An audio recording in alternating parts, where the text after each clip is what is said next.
السلام علیکم خواتین و حضرات، میں ہوں آپ کا میزبان سعد خان۔ پروگرام ہواؤں کے رخ کے ساتھ ایک بار پھر آپ کی خدمت میں حاضر ہوں۔ جیسا کہ آپ جانتے ہیں کہ پیچھے تقریباً کوئی چند ہی روز رہتے ہیں الیکشن کو باقی ہے، اور ہم نے آلموسٹ کوشش یہ کی ہے کہ ہر پروگرام میں حلقہ احباب کے جتنے بھی کینڈیڈیٹس ہیں جو مختلف پولیٹیکل پارٹی سے تعلق رکھتے ہیں، ان کو آپ کی خدمت میں پیش کر کے ان کے ایکٹیو مینیفیسٹو کے بارے میں آپ کو بتایا جائے کہ وہ کیا مینیفیسٹو لے کے اس بار الیکشن کے میدان میں اترے ہیں۔ تو اسی سلسلے میں آج ہمارے ساتھ ایک اور مہمان ہمارے ساتھ موجود ہیں۔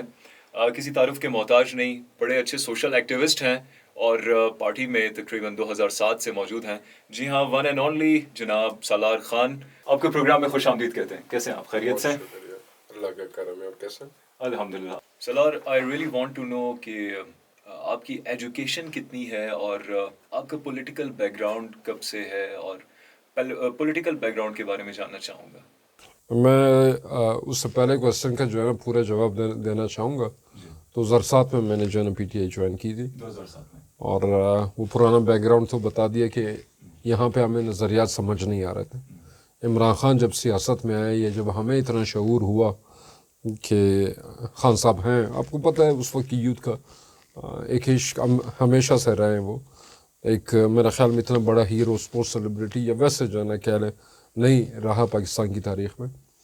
تو اس کے بعد سے مختلف مراحل سے گزرتے ہوئے یونٹ، پھر یونین کونسل، پھر 2013 میں ڈسٹرکٹ عہدیدار تھا میں، 2015 میں صوبائی انفارمیشن سیکرٹری بنا، 2017 میں مرکزی ڈپٹی انفارمیشن سیکرٹری، 2019 میں ایڈیشنل جنرل سیکرٹری بلوچستان، اور پھر 2022 اپریل میں خان صاحب نے بلایا، پھر یہ ذمہ داری دی general secretary P T I Balochistan کی، اور میں کور کمیٹی ممبر بھی ہوں الحمدللہ۔ جو پالیسی میکنگ ہوتی ہے، میرا خیال میں نوجوانوں کو سیاست میں آنا بھی اس لیے چاہیے کہ وہ محنت کر کے، مجھے 17 سال ہوئے اس مقام تک پہنچتے ہوئے، وہ محنت کر کے پالیسی میکنگ میں اپنی جگہ بنائیں، وہاں پہ ان کی آواز ہونی چاہیے، پھر یہ آپ ملکی معاملات پہ بول سکتے ہیں، ملکی مسائل، عوامی مسائل اجاگر کر سکتے ہیں، اور اس کو حل کرنے کی کوشش کر سکتے ہیں۔ یہ میرا پولیٹیکل بیک گراؤنڈ تھا۔ تعلیم کی میں نے تعمیر نو اسکول سے جو ہے میٹرک کی تھی، اور اس کے بعد تعمیر نو کالج سے ایف ایس سی اور بی کام کیا تھا۔ پھر میں نے پاکستان کی 3 بڑی یونیورسٹیز میں بزنس اسکولز میں آتا ہے زابس، Shaheed Zulfikar Ali Bhutto institute of science and technology, Karachi سے میں نے ایم بی اے کی تھی۔ لیکن پھر اس کے بعد جو ہے نا مجھے محسوس ہوا کہ کیونکہ میں پولیٹکس میں اس کے بعد آ گیا تھا، میں نے جاب وغیرہ نہیں کی، اپنی محنت مزدوری کاروبار کرتا رہا۔ پھر میں نے اس کے بعد ایم اے آئی آر بھی کیا، انٹرنیشنل ریلیشنز میں بھی ایم اے کیا۔ سالار، میں جاننا چاہوں گا کہ وہ کون سا پن پوائنٹ تھا کہ آپ کو لگا کہ یہ دس از دا رائٹ ٹائم کہ اب پالیٹکس جوائن کر لینی چاہیے؟ میں اگر سچ بتاؤں، ایک عمران خان کا اس ٹائم کا کرزما، ان کی شخصیت، ان کی ایمانداری، انہوں نے جو اس وقت ملک کی خدمت کی تھی، اس میں متاثر تھا۔ وہ نیشنل ہیرو تھے، اس سے بڑے تو کوئی ہیرو آیا نہیں ہے۔ اور دوسری بات یہ ہے کہ جو باقی ساری پارٹیاں تھیں، ان کو ہم دیکھ رہے تھے، ان کے معاملات ہمیں سمجھ نہیں آ رہے تھے، وہ ہمیں کنونس نہیں کر پا رہے تھے، کنفیوز کر پا رہے تھے۔ تو کوئی، میں ایسا نہیں کہوں گا کہ ملک کے حالات بدلنے تھے یا یہ کرنا تھا وہ کرنا تھا، اس وقت ظاہر سی بات ہے شعور کا وہ لیول نہیں تھا، وہ وقت کے ساتھ ڈیولپ ہوتا رہا ہے۔ ملکی مسائل پہ جب آپ پولیٹکس میں آتے ہیں، پھر جو ہے نا آپ مطالعہ کرتے ہیں، سب کچھ چیزوں کو سمجھتے ہیں، تو پھر چیزیں سمجھ آتی ہیں۔ لیکن میں یہ بات کہہ دوں کہ جو اس وقت میں آیا تھا، مجھے عمران خان کا نظریہ انصاف سب سے بہتر لگا تھا۔ سیاست میں آنے کے لیے لوگ اس غرض سے آتے ہیں کہ سیاست میں آئیں گے تو عوام کی خدمت ہم کریں گے۔ سو ڈو یو تھنک کہ خدمت کے لیے سیاست کا پلیٹ فارم اچھا ہے، یا پھر سیاست میں آئے بغیر بھی عوام کی خدمت ہو سکتی ہے؟ میں پہلے تو یہ کہوں گا کہ آپ کے نظریات ہمیشہ ایوالو ہوتے رہتے ہیں۔ آپ بھی اگر اپنی زندگی 17 سال ریورس کریں تو اس وقت آپ کے نظریات، آپ کی معلومات، جتنے بھی چیزیں ہوں گی وہ بتدریج جو ہے نا مختلف ہوں گی۔ اور جہاں تک باقی سیاستدانوں کا معاملہ ہے، تو جو میں کہوں گا جنہوں نے سیاست کو دکانداری بنایا ہوا ہے، میں اس بات پہ حیران ہوتا ہوں، وہ ہمیشہ سیاست میں آتے ہیں عوام کی خدمت کے لیے۔ عوام تو 76 سال سے وہی پہ رکی ہوئی ہے، سیاستدان 5 سالوں میں اربپتی بن جاتے، تو ظاہر سی بات ہے۔ میرے خیال میں سیاست میں انسان کو تب آنا چاہیے جب وہ صرف یہ نہیں کہ خدمت، میں کہتا ہوں ایک نظام جو ہے نا ہمارا اتنا وہ روٹن جو ہے نا ہو چکا ہے کہ اس کے خلاف جدوجہد بہت ضروری ہوگی، اس نظام کو بدلنا بہت ضروری ہو گیا۔ میں شاید یہ بات نہیں کروں کہ میں نے جو ہے نا ٹینکی اور روڈ اور نالی اور یہ چیزیں بنانی ہیں، لیکن جو ہمارے ملک کا ایک ٹریک جو ہے نا جس طرف چلا گیا، جو کمیشن خوری کو جو اپنا حق سمجھتے ہیں، کرپشن کو جو ایک مہارت سمجھتے ہیں، جھوٹ کو جو ایک کمال سمجھتے ہیں، اور کوئی سچا بندہ سامنے آئے تو اس کو بیوقوف سمجھتے ہیں، جو سارے معاملات ہمارے سامنے ہیں۔ میرے خیال میں اس ٹریک کو جو خان صاحب نے بھی جدوجہد کی، اس کو چینج کرنا چاہیے، ورنہ ہم بہت بڑی، ابھی بھی حالات بہت برے ہیں، ورنہ ہم بہت بڑی بربادی کی طرف جا رہے ہیں۔ تو عوامی خدمت سے زیادہ میرے خیال میں ہمیں سب سے پہلے عوام کے نظریات پہ کام کرنا ہوگا، اس کے بعد خدمت ہوگی۔ تو میرے خیال سے تو یہ موقع 2018 میں جو ہے عوام نے بلکہ پی ٹی آئی کو دیا تھا، تو آپ کو لگتا ہے کہ پی ٹی آئی ڈیلیور کرنے میں کامیاب رہی، عوامی خدمت ہوئی ہے آپ کے ٹینیور میں؟ میں یہ کہوں گا کہ جب ہم کامیاب ہونے لگے، جب ملکی معیشت جو ہے نا سنبھل گئی، جب خان صاحب نے اس ملک کو کورونا جیسے وبا سے نکال لیا، جہاں اٹلی، جرمنی، جاپان اور بہت بڑے ممالک جہاں پہ جو ہے نا بری طرح متاثر ہوئے، لاکھوں لوگ جو ہے نا وہ فوت ہوئے، جب خان صاحب نے صحت کے نظام کو اس لیول پہ لے آیا کہ ہر مطلب کافی صوبوں کے ہر شخص کو 10-10 لاکھ روپے کی سہولت ملنے لگی، جب ایکسپورٹس ریکارڈ لیول تک پہنچ گئی، جب آپ کی انڈسٹری اس لیول تک پہنچ گئی کہ فیصل آباد اور سیالکوٹ کی انڈسٹری میں مزدوروں کی کمی ہونے لگی، اور 2 سال آگے کے بھی آپ کے سارے آرڈرز جو ہے نا پڑے ہوئے تھے، جب زراعت اٹھنے لگی تو تب لوگ خائف ہوئے کہ عمران خان کامیاب ہو گیا اور وہ دوبارہ آئے گا، اور وہ میرے خیال میں وہ ایک بیک گراؤنڈ ایسا سیٹ کیا گیا تھا، جو RTS سسٹم بھی بیٹھا 28 سیٹیں میں، اس کی وجہ سے اس رات آ رہے کہ عمران خان کو مجبوری میں جو ہے نا لانے دیا گیا، لیکن جب وہ کامیاب ہونے لگے تو وہ ڈر گئے کہ وہ دوبارہ بھی آ جائیں گے، یا عوام ان کو دوبارہ منتخب کرے گی، اور شاید جو ہے نا جو طاقت کا کاروبار کرتے ہیں وہ یہ نہیں چاہتے تھے۔ اس وقت آپ کو پتہ ہے کہ پاکستان کی جو پولیٹیکل ایک کرائسس چل رہا ہے پاکستان میں، تو اس وقت موجودہ حالات میں سالار خان کے پاس کیا پولیٹیکل سولوشن موجود ہے؟ سب سے بڑی بات تو یہ ہے کہ انسان کو اپنے آپ سے سچ بولنا چاہیے۔ میرا خیال میں ہم سب کی خواہش ہوگی کہ جن دوستوں کے ہاتھ میں فیصلہ سازی ہے وہ حقائق کو تسلیم کریں۔ اس ملک کو کٹ پتلیوں کے ذریعے نہیں چلایا جا سکتا، اس ملک میں مزید سائنسی تجربے نہیں ہو سکتے۔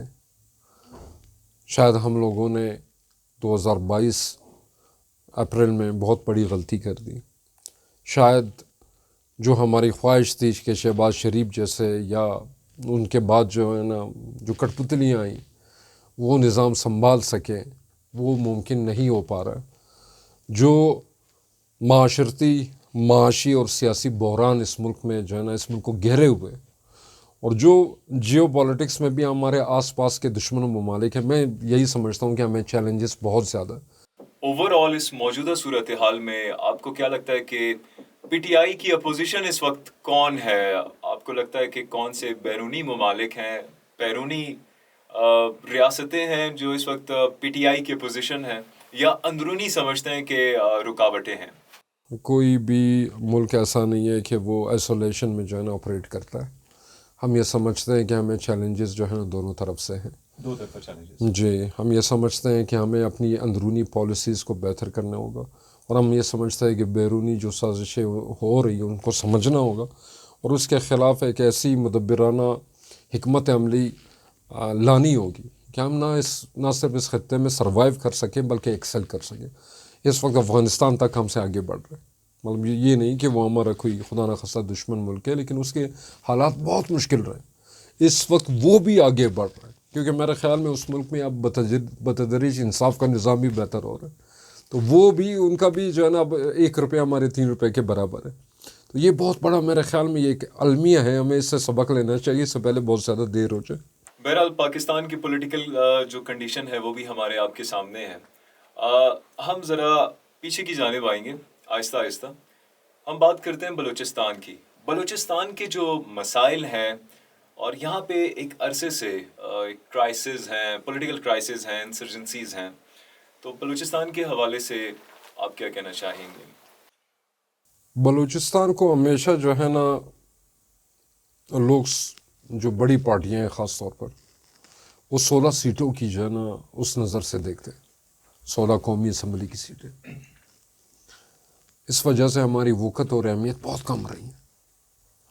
میری ہمیشہ اپنی پارٹی میں بھی یہ جدوجہد رہی ہے اور دوسروں سے بھی میں یہی کہنا چاہوں گا کہ ہمیں 2 کروڑ زندہ انسان سمجھیں. جو ہم باتیں کرتے ہیں، جن نظریات کا ہم پرچار کرتے ہیں بطور مسلمان کہ دریائے فرات کے کنارے اگر کتا بھی مر جائے تو عمر سے پوچھا جائے گا رضی اللہ تعالیٰ عنہ، تو میرا خیال میں یہ 2 کروڑ زندہ انسان بھی انہی حقوق کے حقدار ہیں جو باقی پاکستان کو ملتے ہیں. اور چونکہ ہمارے ملک میں یہ خطہ، یہ صوبہ جو ہے نا بہت زیادہ ڈیپریویشن میں، بہت زیادہ محرومی بہت زیادہ ہے، تو میرے خیال میں باقی بھائیوں کو اس پہ زیادہ محنت کرنی چاہیے کہ یہ خطہ ہم اوپر اٹھا سکیں. جس طرح ہم دیکھ رہے ہیں بلوچستان میں مختلف تحریکیں سامنے آ رہی ہیں اور اس میں ایک بلوچ یکجہتی کمیٹی بھی ہے. I am talking about doctor Mahrang Baloch. تو ان کے بارے میں آپ کا اور پی ٹی آئی کا کیا موقف ہے؟ خان صاحب نے ہمیشہ اس ملک میں آئین کی بالادستی، قانون پہ عمل درآمد، بنیادی انسانی حقوق کی بات کی ہے، فیئر ٹرائل کی بات کی ہے. خان صاحب نے جن قوانین پہ ہمارا انٹرنلی بھی ہم جن کے پابند ہیں، بیرونی انٹرنیشنلی بھی جن قوانین کے ہم پابند ہیں، ان پہ ہمیں عمل پیرا ہونا چاہیے. مسنگ پرسنس کا کانسیپٹ جو ہے نا پوری دنیا میں نہیں. جس شخص نے بھی کوئی جرم کیا ہو آپ اسے گرفتار کریں، آپ اس کو عدالت میں پیش کریں، اس پہ کیس کریں، وہ اگر گلٹی ہو اس کو سزا دیں، وہ اگر جو ہے نا معصوم ہو اس کو چھوڑیں. مہارنگ بلوچ کی جو جتنی تحریک ہے ہم اس کو فلی سپورٹ کرتے ہیں. ہم اس کی اس ڈیمانڈ کی پوری طرح تائید کرتے ہیں کہ کوئی بھی شخص اگر کسی نے اس پہ کوئی الزام ہے، کوئی جرم کیا ہے، اس کو عدالت میں پیش کیا جائے. کوئٹہ کی عوام سلار خان کو منتخب کر دیتی ہیں اور آپ نیشنل اسمبلی میں پہنچ جاتے ہیں، تو کیا نیشنل اسمبلی میں بھی سلار خان جو ہے وہاں پہ بلوچستان کا اور ڈاکٹر مہارنگ کا مقدمہ لڑیں گے؟ اقتدار بہت خطرناک چیز ہے بھائی، بہت خطرناک چیز ہے. ہم نے بہت سے لوگ دیکھے ہیں جو جس وقت جو ہے نا اقتدار میں نہیں ہوتے، ان کی بولی، ان کی آواز، ان کے الفاظ جو ہے نا مختلف ہوتے ہیں. اقتدار میں آنے کے بعد وہ یکسر جو ہے نا مختلف ہو جاتا ہے. تو ہماری تو دعا ہے کہ اگر ہمارے نظریات میں مستقل مزاجی ہوئی، اگر جو ہے جو آج ہم بول رہے ہیں وہ کل کر بھی سکیں، تو اللہ ہمیں موقع دے، ورنہ نہ ہے.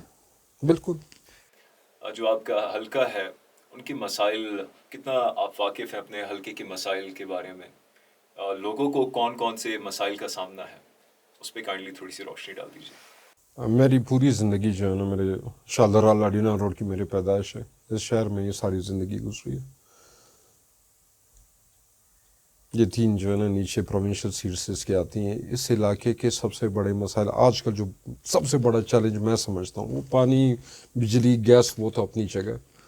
یہ شہر اتنا کنجسٹڈ ہو چکا ہے کہ یہاں پہ ابھی سانس لینا بھی محال ہو گیا. ہماری کوئی بھی اربن پلاننگ جو ہے نا نہ ہونے کے سبب آج کل یہ حالات ہو گئے ہیں کہ خدا نہ خواستہ آپ کے ساتھ جو ہے نا کوئی ٹریجڈی ہو، کوئی مریض جو ہے نا، کوئی کسی کو ہارٹ اٹیک ہو، کوئی دوسرا مسئلہ ہو، یہ شہر میں اتنی ٹریفک ہے کہ ان کو آپ موٹر سائیکل پہ بھی جو ہے نا اسپتال نہیں پہنچا سکتے. آپ کو کندھے پہ لے کر اس شخص کو جو ہے نا وہاں پہنچانا ہوگا. اس شہر کا سب سے بڑا مسئلہ، چاہے وہ پانی کا ہے، چاہے وہ بجلی کا ہے، چاہے وہ گیس کا ہے، چاہے وہ ٹریفک کا ہے، وہ اربن پلاننگ نہ ہونے کے سبب ہے. تو اگر ہمیں اللہ موقع ملتا ہے تو پالیسی میکنگ ہماری ایسی ہونی چاہیے کہ ہم آس پاس مزید شہر آباد کر سکیں، اپنی آبادی وہاں پہ کچھ ٹرانسفر کر سکیں، اور اس شہر میں روڈوں اور باقی جو گلیوں کا جال ہے اس کو جو ہے تھوڑا کشادہ کر سکیں. یہ شہر سب سے بڑا مسئلہ یہاں کی آبادی اب ہو رہی ہے.